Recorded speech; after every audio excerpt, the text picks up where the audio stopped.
bringing you in-depth discussion from one of the most read group of online writers covering the Edmonton Oilers. Are you ready for Oilers Overtime? Join us as we talk news, rumors, trades, player grades, game results, and more, all featured on one of the most glorified teams in the NHL, from the great one to the next one, from the boys on the bus to the decade of darkness. This is Oilers Overtime.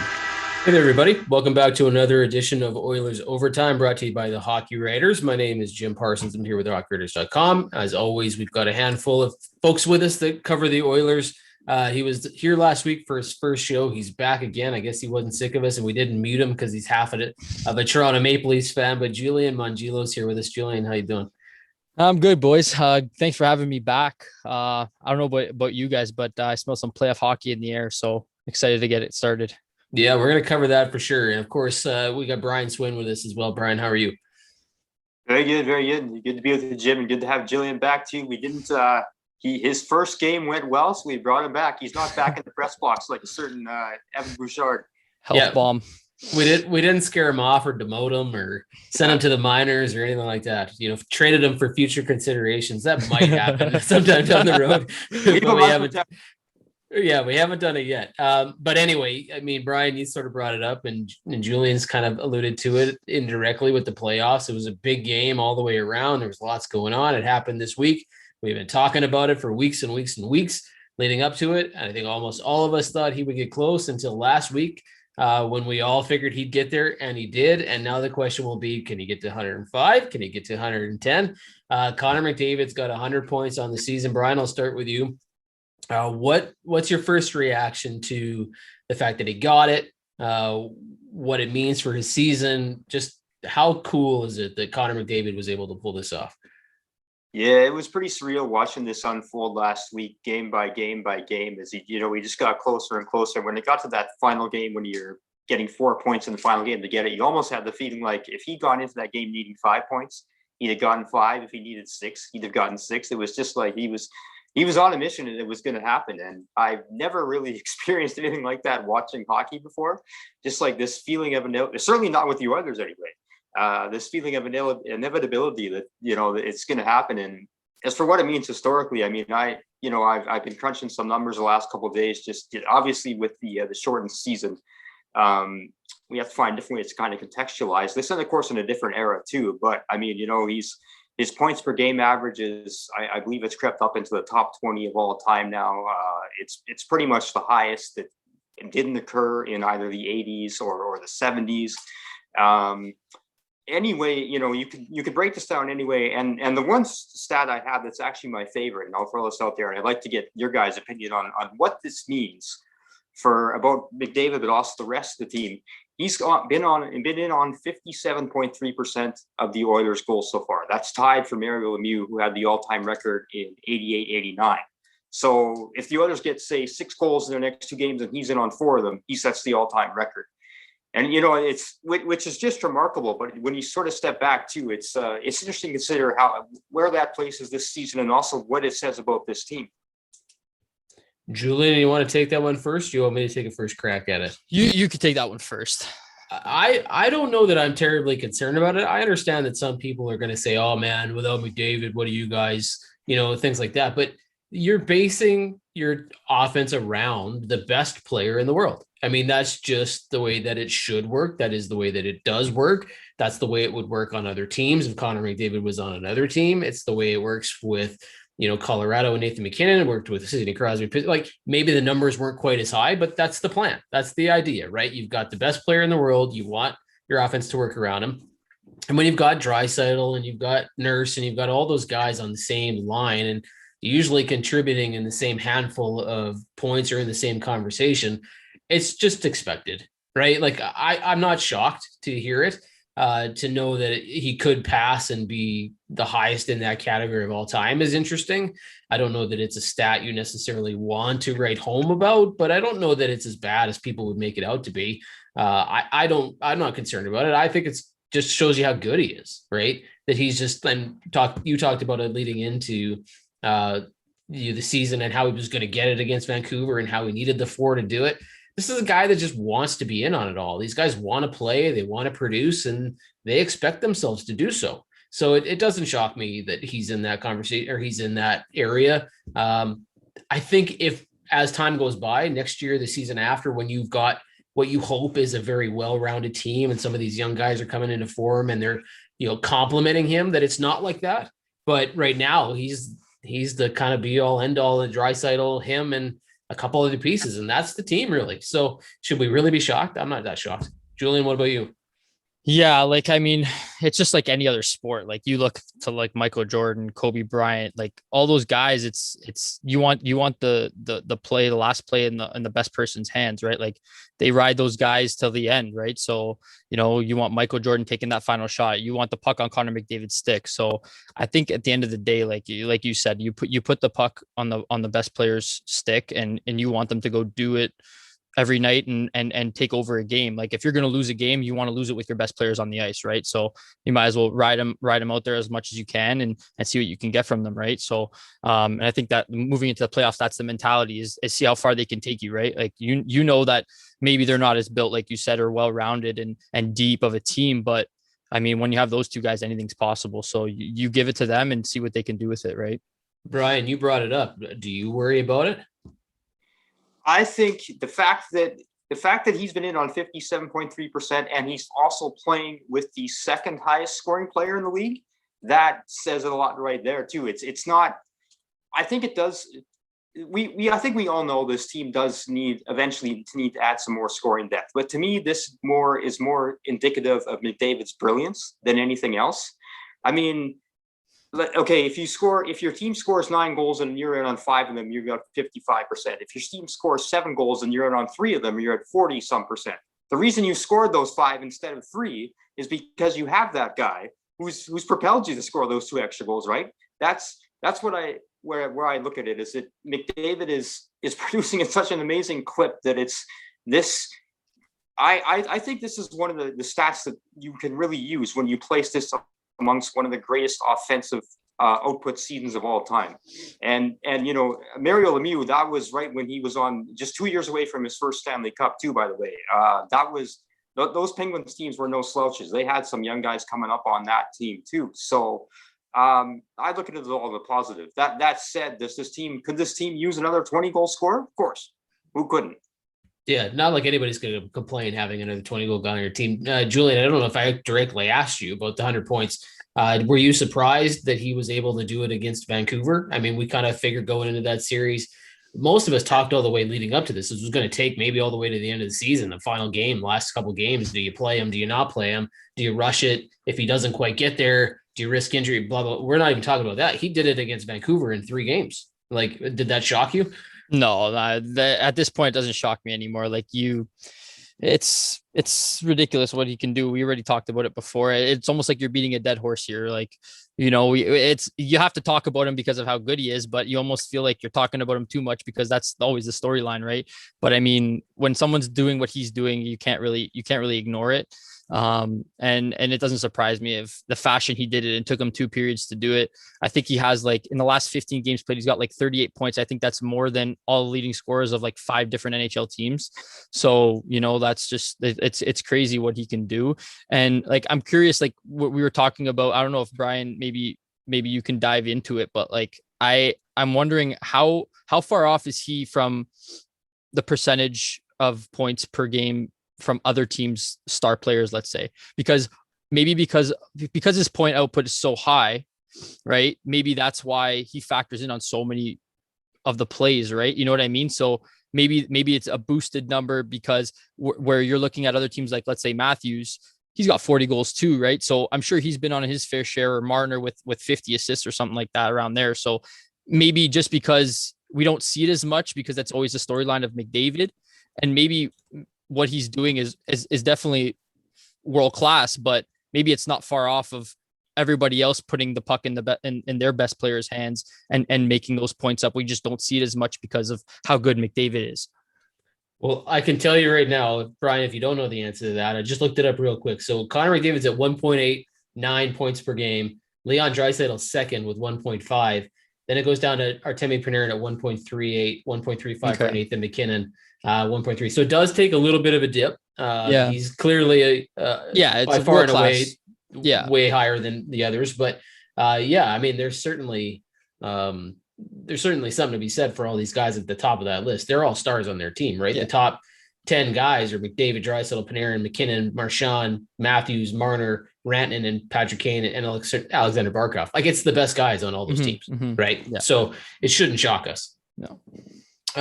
We maybe switching gears just a tiny little bit. Julian, I'll stick with you.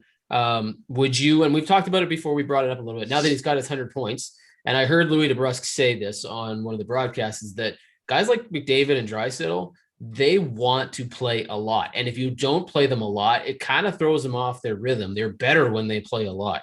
Would you now rest them a little going into the playoffs, or would you just keep the same ice time, the same sort of stuff going, and only kind of pull it back when you're ahead by a couple goals and later in a game and you don't need to give them 20 minutes, you can give them 16, right? What do you do if you're Tippett headed towards the playoffs? There's only a handful of games left, but you want them rolling because they're on a roll. They're one of the best teams in hockey right now. Do you keep it going or do you rest them a little bit?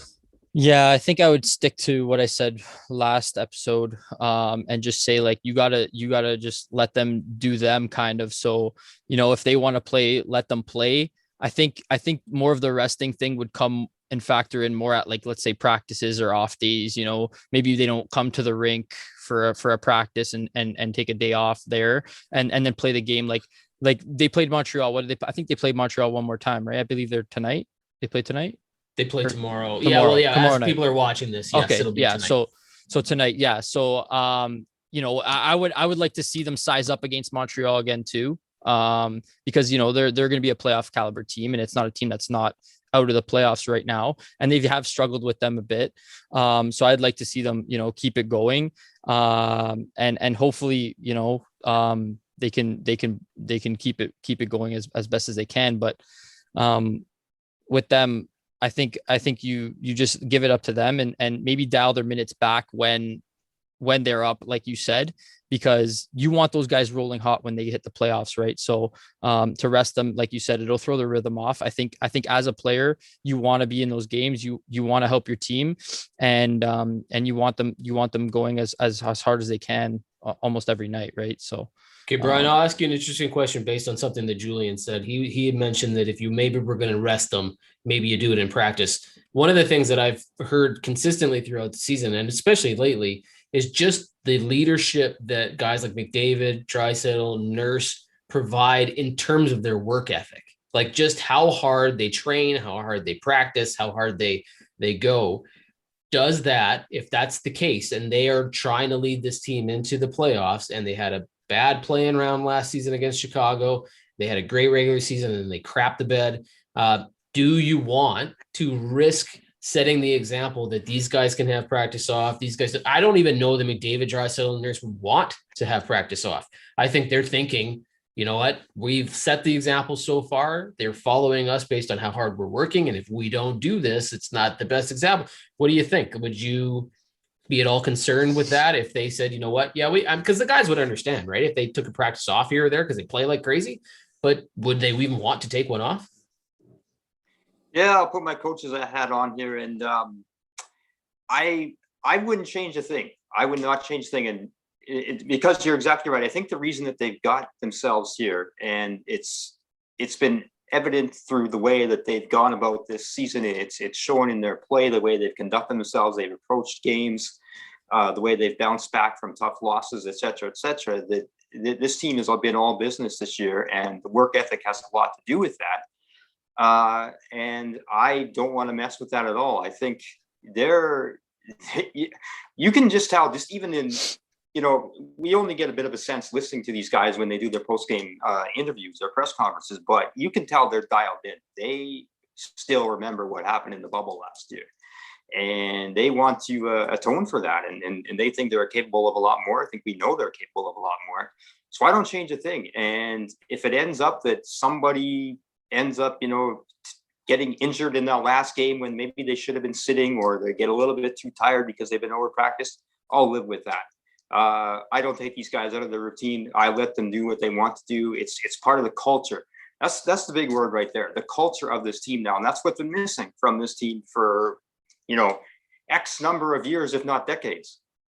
We talked about it last week, and we said, well, who would you rather face? One of the games that this happened here, the one that just happened the other night, basically clinched it for Montreal because they got 1 point, ended up losing in overtime, but Montreal is now officially in the playoffs. And it's given now that it's going to be Toronto, Montreal, Edmonton, and Winnipeg. So we talked about this last week and we said, who would you rather face? Would you rather go up against Montreal? Or would you rather go up against Winnipeg? Because Edmonton has a better record this season against the Jets, but lately they've played well against the Canadiens. So has your mind changed on that, Julian? Are you still kind of happy that the Oilers, I don't remember if you said you liked the idea of them playing the Jets better or not last week. Correct me if I'm wrong, but do you still like that matchup? Is it a good fit for Edmonton to be playing Winnipeg in the first round? Yeah, I think I would stick to that and say that Winnipeg would be the better matchup just because the way they've struggled, like we talked about last year. But I also think that they're a better matchup for what the Oilers play style is, because they're more of a run and gun.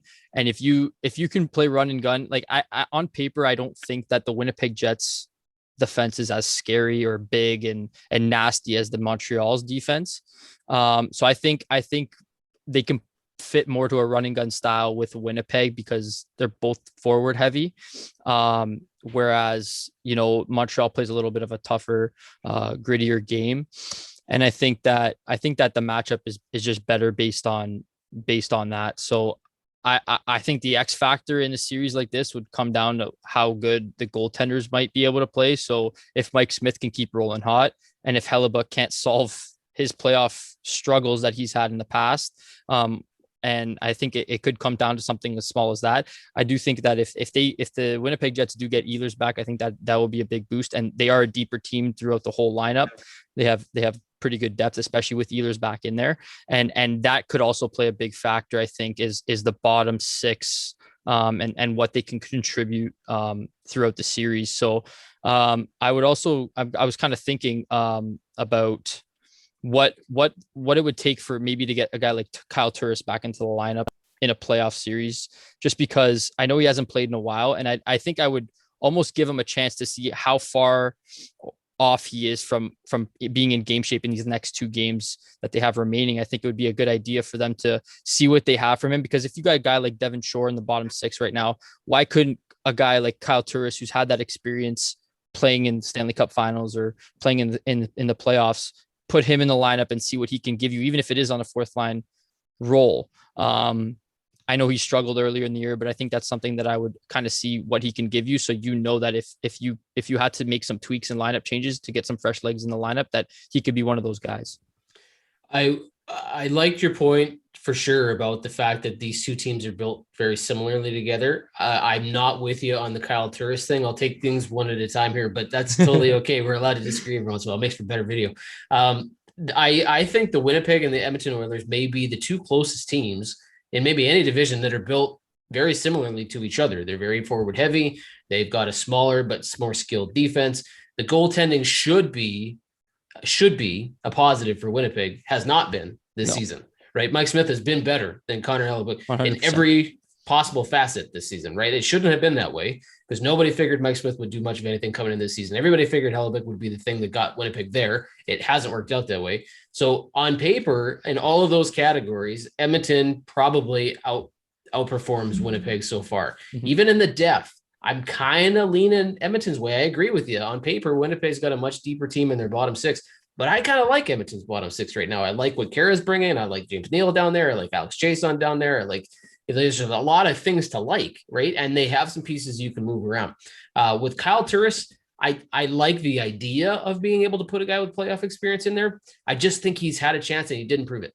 Mm-hmm. Right. And I think if you're going to put him in, you need a better reason to take somebody out. I love the depth, but I don't know who do you bring out, right? I like what Devin Shore gives you on the penalty kill and special teams. I like what Jujhar Khaira has done, although I'm a little worried about his injury history this season. Mm-hmm. There's a lot to really like. I mean, we're not even talking about guys like Gaetan Haas being in there. And I might even consider him over Kyle Turris. Like, I don't know, right? Like, there's just a lot going on. I think Turris had the shot. I think I like him as if something happens. If say where they were to play Montreal in the first glass round in case of emergency. Yeah, like it, and they just got the crap kicked out of them, and they were running out of people. And you put Turris in there, he could go, right? I just don't know that he's given you enough yet to give Dave Tippett the confidence to go. Yeah, okay. I think we haven't played them all. let's stick him in there in the first round and see if he can float. And I don't know. I just don't know that I would have that the Oilers are rolling, right? And I just think if you swap it out, you might be asking for trouble. I don't know, Brian, what's your take on that? Boy, there's a lot to unpack there. I agree a little bit with both you guys, actually. So I think Julian, you put it best. Breaking big glass in case of emergency. I like the fact that you have a guy that's got that veteran experience and been in this situation before, who's there if you need him. With the way things are going right now, alongside the same lines as what I would do with the way the team is approaching practice and stuff like that. I really wouldn't change anything. And if something happens that warrants a change, then break glass in case of emergency. That's where I stand. I like the fact that you have him there if you need him. I just don't see, there's nothing that compels me at this moment to try to get him back into the lineup. Especially with the way that the current bottom six is going. Another point I just want to make is sure. I think that if also like comparing the defense, both teams' defense, if you look at what the Winnipeg Jets have, I'm not scared of a guy on that team shutting McDavid or Draisaitl down, or those forwards down. Like, I think that Darnell Nurse or Edmonton has more capable defensemen to shut down the other players' top line. So I think that is also a big factor heading into that playoffs. Like, you can trust Darnell out there. You can trust whoever, like you can throw a couple different guys, Larsson out there. And you also have a couple different guys that you could put in for different situations, whether you have to go more defensive and put a guy like Chris Russell back into the lineup too. So I think that in order, like, comparing them both, I wouldn't be scared of facing any of those defense pairs on Winnipeg compared to the other way around, where if Scheifele's going up against Darnell Nurse, I think the shutdown capability for the Oilers is bigger than the Jets have. I think Kulikov only adds to that too. Like, exactly. He's been pretty good since he showed up. He's had a couple little instances here or there where he's given up a puck and it didn't mesh right away, but he's played great. So I think that was a nice depth signing for them. Let's get a little bit more specific. Let's talk about the line combinations just a little bit. Julian, I'll go to you first. We've talked about not changing things. We've talked about the rolling with lines, but there has been some juggling. Dave Tippett has kind of moved pieces around a little bit. Is there a combination? Let's stick mostly to the top six. Is there a combination of your top six forward that you really kind of are liking and would say this is probably where I would start the series? I think just given the past history, I think I would like to see Nugent Hopkins. He's struggled lately, but I think I'd like to see him try and kickstart himself heading into the playoffs and put him back on that top line with McDavid. I think Puljujarvi's done a really good job up there with McDavid. It's actually been very, very surprising of what I've seen from him. And I think his play has allowed Tippett to move Nugent Hopkins down to support Draisaitl instead. But I think moving into the playoffs, I'd like to spark Nuge going into it and maybe put him back on that top line. I think Draisaitl would in getting those secondary matchups can almost run that second line on his own, like he's done most of the year in the past. And Yamamoto has been coming on and been doing a bit better than he started the year. So I think that I would like to just bump Nuge back up, see if he can get sparked. And if not, I think he does complement Draisaitl well too. So I think that's a good versatile kind of player that you can move up and down to see if you can kickstart him. So just to change a pace kind of thing, to just put him back on that top line, maybe give him some confidence, maybe give him some kick in the butt a little bit and get him going. So Julian's going to switch things up a little bit. Brian, what about you? Do you think you like the lines going in? Do you make a change like Julian does? What are you doing if you're Dave Tippett? I like the way they are right now, actually. I think Puljujarvi could have like a breakout playoffs here. You can just see it. He's just got so much confidence right now. I'm just getting this vibe that he's going to have, like, this is going to be his first playoffs. He's playing alongside McDavid. They're just clicking. I don't touch that at all. And I think that the Draisaitl, Nugent Hopkins, and Yamamoto.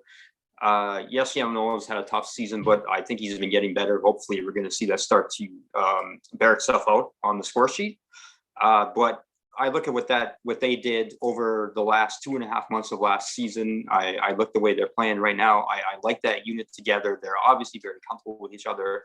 I think Nugent Hopkins has looked a little bit better in the last couple games as well, playing with them. So I'm all up for experimentation, whatever they want to try. Might as well throw it all out there in these next couple games. But I keep ending on the same point with every answer that I have here. But it's like, let's not fix what isn't broke right now. Yeah. Yeah, I mean, that's fair. Like, why would you mess with something that's working? I'm with both of you. I'm a little bit more leaning towards Brian's way. My only concern, I guess, is Dominic Cahoon. Now, he's played better in the last couple games, so I like that he's starting to produce and that he seems to have built a little bit of chemistry with McDavid, because that was the real question mark. I think Puljujarvi and McDavid have that chemistry. It's good. You don't separate those guys. I do like that Yamamoto, Nugent Hopkins, and Draisaitl seem to be clicking again. I just hope that Yamamoto scores a couple times here in these last few games, because if he does, that line combination will have a ton of confidence going in. And I remember last year when they split it up and they were playing great, and then they separated it because he said he wanted a little more depth, and it didn't work, right? So I think if you can get those guys rolling going into the playoffs, and then have them, and you've got McDavid playing with whoever he plays with, it typically does pretty well. As we just talked at great length about how McDavid's going to get you the points and be in on all the goals anyway. I like that idea, right? So that's my top six. I stick with what's working. If for some reason Cahoon goes on a little bit of a negative bender here over the last few games, then maybe you swap that out. But I do like the idea that if it doesn't work, you could plop up Neil in there, or you can plop up somebody else in there, and now they'll fit pretty good. Can I toss one thing in there? Yeah, too? of course. Do if Kassian is able to go? Actually, that's what I was going to say, but I thought, man, that's going to be a whole new discussion.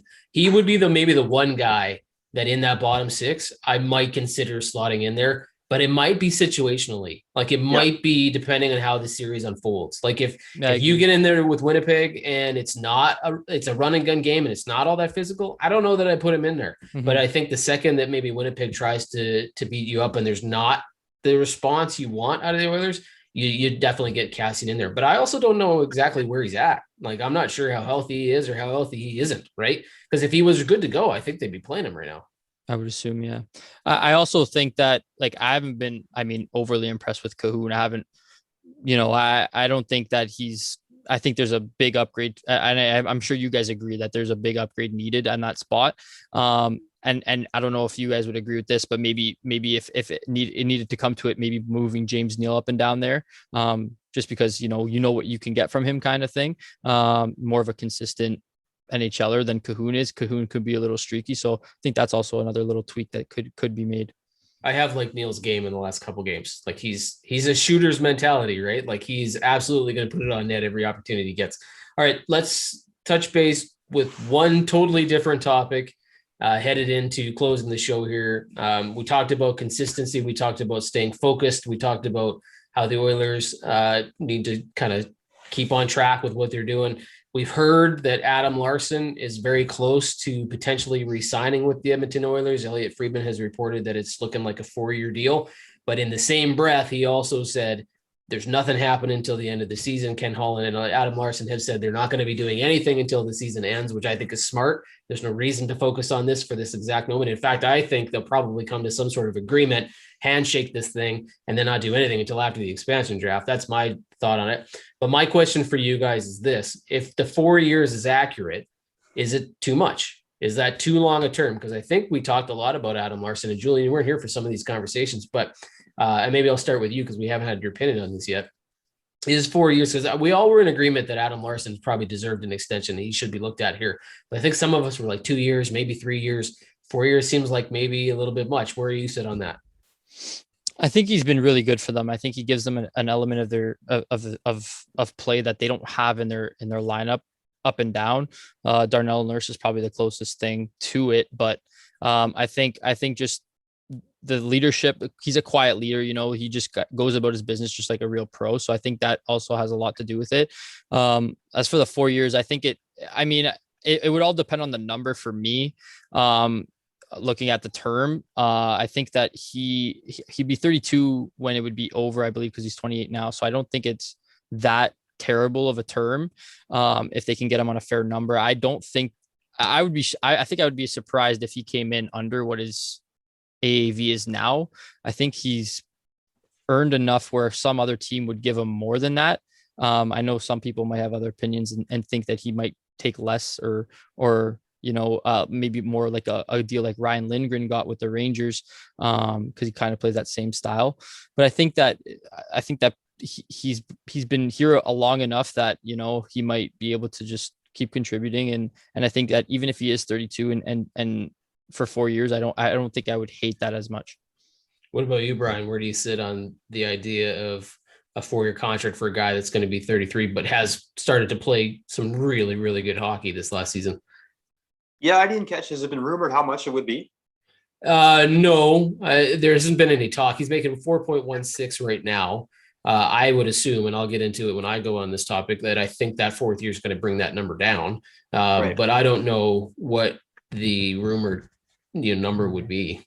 Yeah, I'm okay with certainly the length. I mean, at 4 years, if he's going to be 32, 33 at the end of it, that's not too old in my book at all. I think this is probably his finest season in Edmonton, I think. I've been so impressed. I mean, I probably would have traded him away if he talked to me at this time last year. He'd really come down in my book. But this season, I don't think you can. I don't think we really fully appreciate it, because he's not a guy that it's not necessarily borne out in the stats, everything that he does, right? It's not just that, it's his off-ice presence. I think we've heard a lot more this season through about the leadership that he's taken, role he's taken on his team. He's part of establishing that culture, the establishment of that culture I've talked about. I think he's the key cog that you need to keep on this team. I would probably say getting him back is more important than getting Nuge back. I'll lob that grenade out there. But to me, he's that value to me now that at 4 years, that's fine. If we're talking like 6 or 7, but I know that's not going to be the case. So yeah. It is an interesting grenade that you launched out there.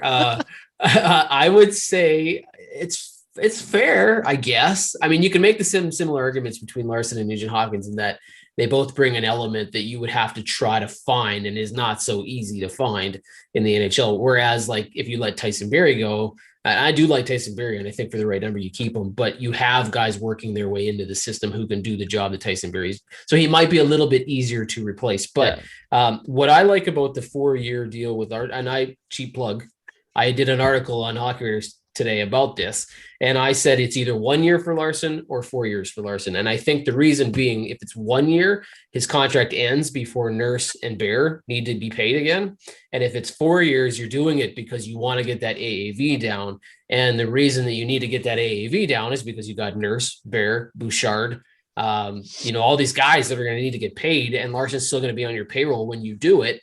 And I think Nurse is going to get a huge, he's making decent money now, but he's played so well that I would be shocked if he's not a $7 million defenseman, right? If you keep, for whatever reason, Tyson Barrie at around 4.5 or 5, I don't know if that's even realistic, then you've got to find money for some of these guys like Ethan Bear. If he continues on his progress, he's going to get a little bit more money. If Caleb Jones played pretty well, he's going to get a little more money. You got to have the room to do it, and Larsson's got to be cheaper, right? So I think that 4 years is probably why this is in the conversation.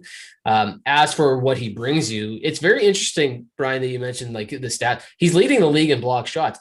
Isn't it funny how when we talk about Chris Russell and he leads the league in block shots, everybody craps all over the guy, but when Adam Larsson does it, it's like wonderful. Like everybody, it's so good. Adam Larsson's leading the league in block shots, but we all hate it when Chris Russell does it because it's the only thing he knows how to do. I don't know that that's even remotely accurate, because I do like Chris Russell a lot, and I think he brings an element to your team that you like, especially at the cost he's going to be next year, which is just over $1 million. But yeah, I like Larsson. I think 4 years is not too much. I think he can play the minutes. I am a little concerned about the style that he plays, but he stayed relatively healthy. He had that blip in 2017 where he missed a handful of games, but it also had his father pass away, and I think that played into why he was a little off last season and stuff like that. But he's been fantastic. I just don't know how you don't at least have the conversation with him and say, you know what, you've earned this. But we'd love to have you stay. I also don't know if Adam Larsson wants to necessarily go when the going's getting good. Right? Like, this is going to be a good team in the next few years. Do you really want to go, hey, I can make 4.5 million somewhere else, play a bigger role, and I probably won't be on as good a team? Because it's a flat cap, right? Like, how much money do people have? So I don't really know. Going on to your point, I think it would be smart for them. I wouldn't be surprised even if it is a 4-year deal, front load that pretty well and then do what they did with Russell and just drop that AAV down gradually over the next couple of years of it. So yeah, I don't think that would be surprising to see. Yeah. Okay. Final question before we close things off, because we've been doing it. We've been making predictions. I don't know, Brian, how close your game by game predictions got with the Connor McDavid 100-point stuff, but this will be an easy one. Where do you think the Oilers finish in terms of the rest of the season? They play Montreal. I think they got one more game against Vancouver. How do they continue to roll? Are they like 66-70% win ratio? Like, do you think they keep rolling, or is there a little bit of a drop off here now that they know they're in, the points is gone? Where do you see the Oilers finishing off the year? Yeah, well, they just got the 2 games left, the Montreal Wednesday night and then, Wednesday afternoon, I guess, and then Vancouver on Saturday afternoon. I think they probably win both. As far as how many points McDavid gets, I guess it really depends. I expect I would guess he'll play both games, but if he does sit one game, then that could be part of it. But what's to say he couldn't put up another 4 or 5 points before this is all over yet? So yeah, I'll say the Oilers finish off with wins in their last 2 games, and if McDavid plays both, he'll finish with 107 points. 107, nice and specific. Little bonus in there for you. Yeah, well, let's remember that for when we come on next week. Julian, where do you think the Oilers go? I think they'll be 1-1 going down the stretch. I think they might drop that first one to Montreal, and I think that necessarily wouldn't be a bad thing for them. You don't want to roll into the playoffs heading too hot with a full head of steam. I think it's good to get a little bit of a reality check and come back down. And I think that game will also be a little bit of a taste of a playoff matchup. So with that playoff caliber style. So I think that'd be good for them to get in a meaningful game. Whereas, you're playing Vancouver at the last game. They have nothing to play for. Neither do you really, because they can't move anywhere in the standings either. So that one might be a little bit of a lull. So I'd like to see them come out strong and maybe win that one. And if they drop the one against Vancouver, so be it if that's the case. But I think it would be a good reality check just to make sure that they're not getting too high with the way they've been playing lately.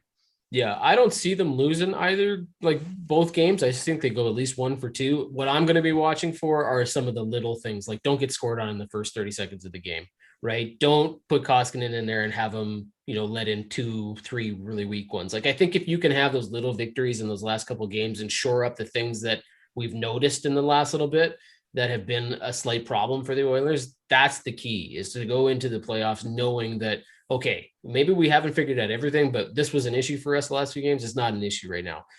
Their penalty kills rolling good. Their power play is rolling good. I think that needs to continue. If those games produce some of those solutions, then you're going into the playoffs with some pretty good confidence, even if you happen to lose both games. But you just can't let bigger problems creep in there and start to make you go, oh man, like we might be leaking something here. This is not a good thing going in. So that's what I'm going to be watching for. If they win them both, fantastic. If McDavid gets more points, fantastic. But just don't let those things creep into your game, because once they do and they're in there, it might be a little hard to get them out.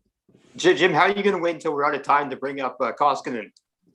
Yeah. Well, you know what? We'll probably have a lot to talk about with Mikko Koskinen next week. So this will be like the cliffhanger, right? For everybody to make sure they tune in next week, because we'll put it for top of the agenda, and hopefully he's giving us good reasons to talk about him instead of, somebody wrote a joke the other day that Koskinen was the reason led Montreal into the playoffs, right? Koskinen helped get Montreal because they let that third goal in, which was a pretty weak one. And he's probably going to be number 1 Calgary right now. Yeah, Koskinen was why Calgary's out. Like they just hated him for that one. So, all right, guys, I appreciate it. Thank you. Another great episode. I hope people think that that's what they're watching when they watch this thing, but check it out on the YouTube page, hit like the notification button to get more videos. And if you're watching this on Facebook, hit that like button. We truly appreciate it. Brian, thank you. Julian, thank you. And we will talk to you guys both next week. Cheers, guys.